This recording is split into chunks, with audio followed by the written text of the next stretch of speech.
wade through a line down there. I saved some of them and brought them in with me, but I couldn't get them all in. So there's about 4 or 5 yet to come.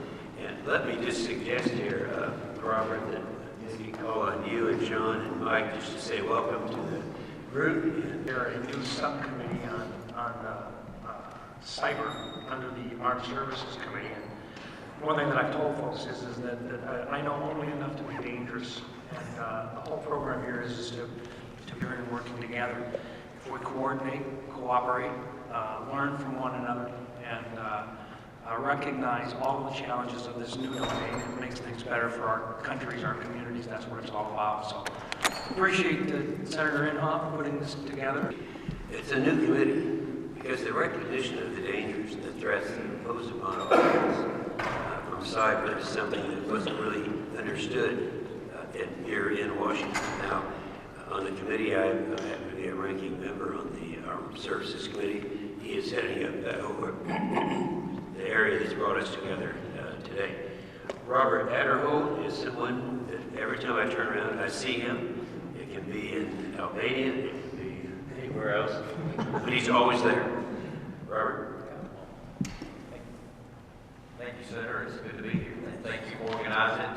Thank you, Senator Rounds, for being here. Senator Rounds and I just actually met just a few days ago at the retreat and had a chance to visit a little bit when we were in Philadelphia, and good to have my colleague from the House, John Bradford, here. John, good to have you here. And of course, all of our international friends to be here for this event. Thank you, Senator Inhofe, for hosting it in this beautiful room. This has been a very historic room, as you all know. And I know some of our listeners may know that we have to really pay more attention to that and really start focusing on that. 20 years ago, this would not have been an issue that we would really talk about it quite a bit. It is now, and it's something that certainly from the defense standpoint, it has to be something that we have to focus on. So I look forward to hearing the comments today that will take place from the panel, and thank you for the invitation to be here. That's great, Robert. Thanks. To be over here. And I want to welcome everyone. I know folks have come from all over, some of you as far away as Texas. And so glad to have you all here. Like Cybersecurity Subcommittee on the Committee on Homeland Security. And this is something I've had the chance to work with throughout my career. Before coming to Congress, I was a terrorism prosecutor. I think it's interesting, and this is really timely. We have a new president in this country who was elected in part promising to make America safer, being impacted by terrorists now and in the future, being able to cause damage from half the world away in a few seconds with a few keystrokes without ever firing a shot, and dealing with the advantages that the internet has provided us also come with substantial risks to our security, and that is the challenge that we face not just here in the United States, but as we see around the world. So I really applaud all of you for being here and taking part in what I think is Okay, John, thank you very much. And it is something that we all in this room are fully aware of. But so many people aren't. This is the new, and something very important is in a request that I have this morning. Will you pray with me? Heavenly Father, we know you're with us. We know that really good things can happen. We know that we have lives to save in terms of... Thank you very much, Senator Inhofe. I'm so proud and really honored to be your friend and happy to be with all you guys here. We really want to thank Senator Rounds, John Rockcliffe, and Robert, and James Garofano that are today with us, and friends from the Balkan and European countries. So why we came here today? The purpose is we want to talk with one another. This is the second forum we are organizing in the Senate, considering two main topics. One is terrorism, and the other one is cyber threat. And as Senator mentioned, these are the big concerns of the day. But let me just, tell you that after the last forum we had, thanks to Obrad and Vladimir Marinkovic, we had another meeting with Ministers of Defense and Ministers of Interior in Belgrade, and we came up with a policy paper that we have with us here today in order to help our decision makers, to move on and do the right thing. I want to just bring in some of the concerns, in my opinion, about what we are facing in the Balkans right now, so that we all come to an agreement on how we can move forward. The Balkan, in my belief, is very complex, not just because of the past and recent developments, but their impact on current developments. Dormant ethnic and religious conflicts are coming to the surface, they are present and dominating internal politics in the countries. Nationalist rhetoric used by leaders, in my belief, is mostly for political purpose and not for the benefit of the public, with a very strong Russian involved and also Turkish attitude in the region. Bosnia is in crisis and their problems will affect almost all the Balkan countries. Macedonia has deep political disputes, hard to create government that has the support of the people, but is mostly, in my belief, affected by interest groups and outside interference. Montenegro held elections with a lot of foreign pressure and interference and is waiting the American decision for becoming a NATO member, a full NATO member. This is strongly opposed by Russia, which is working to create a military alliance, having a rule of law. We're getting close to the elections, and it's a formal reported that we have free and fair elections to give a chance to our people to vote and decide who's going to leave the country. EU has raised more skepticism, and that reality of Europe is a bit far from what we thought some years ago. Foreign fighters of Syria are still evident with no solution and is becoming a big burden for Balkan countries and also a threat to their security and Europe's security. We have a lack of will of cooperation among the governments to tackle the problem of terrorism, and especially intelligence service look to do their job but not well coordinated.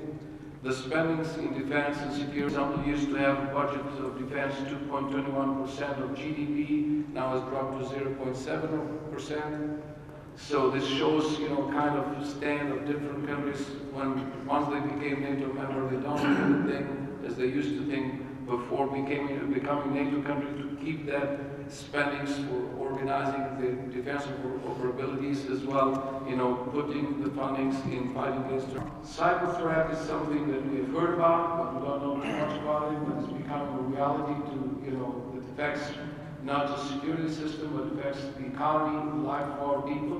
So we're here to learn more and to get to know what we can bring back home and how we can coordinate our efforts, especially to harmonize legislation. Several rounds, John and Robert and James, for giving us a chance to be with you today, and I hope it's going to be a very fruitful discussion among us and come up with some ideas how we can move on for, in the near future. Thank you. Decided all together, very short, 2 minutes each. So I'll start with my good friend, Minister of Defense of Macedonia, Sigurine Kibernetike. Thank you very much. Distinguished senators and congressmen, distinguished friends, it's our pleasure and honor to be here with you. The topic is very timely to be discussed. Terrorism and cybersecurity are important throughout the world, including in our region. The geopolitical situation, as has been described before, has changed in Europe and Balkans. And we have experienced a huge migrant movement throughout our territories last couple of years. Why I'm saying that as a possible situation, probably 99% of them are people who are in need and they need some protection, but we should not forget that among those people, there are people with bad intentions. To my country, we have had in 2015 and early 2016 over 1 million people passing through without any ID document.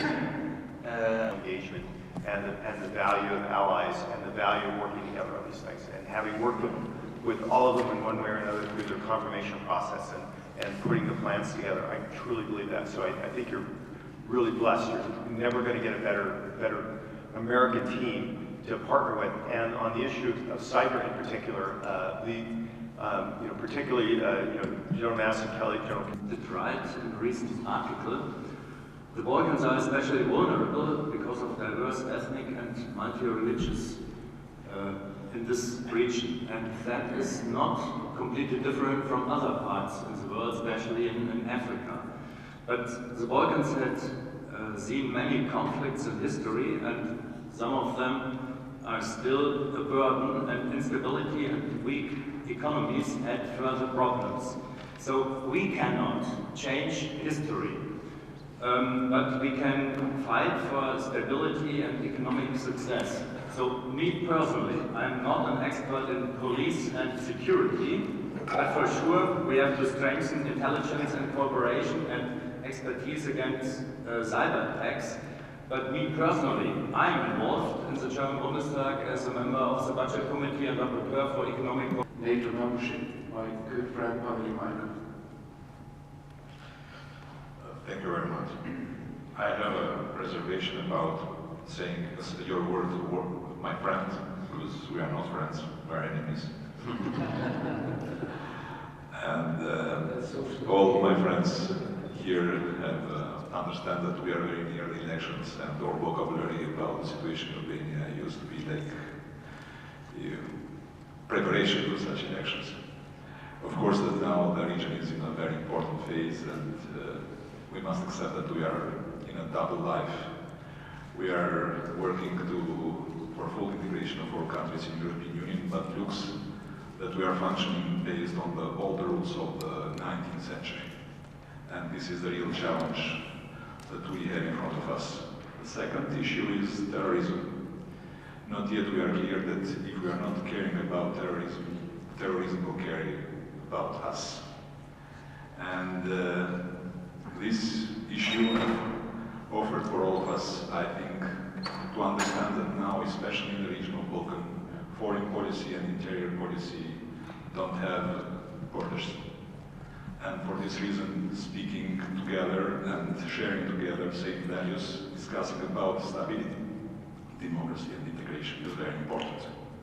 And not to run, let's do something because sea used to be yogurt. It's not true.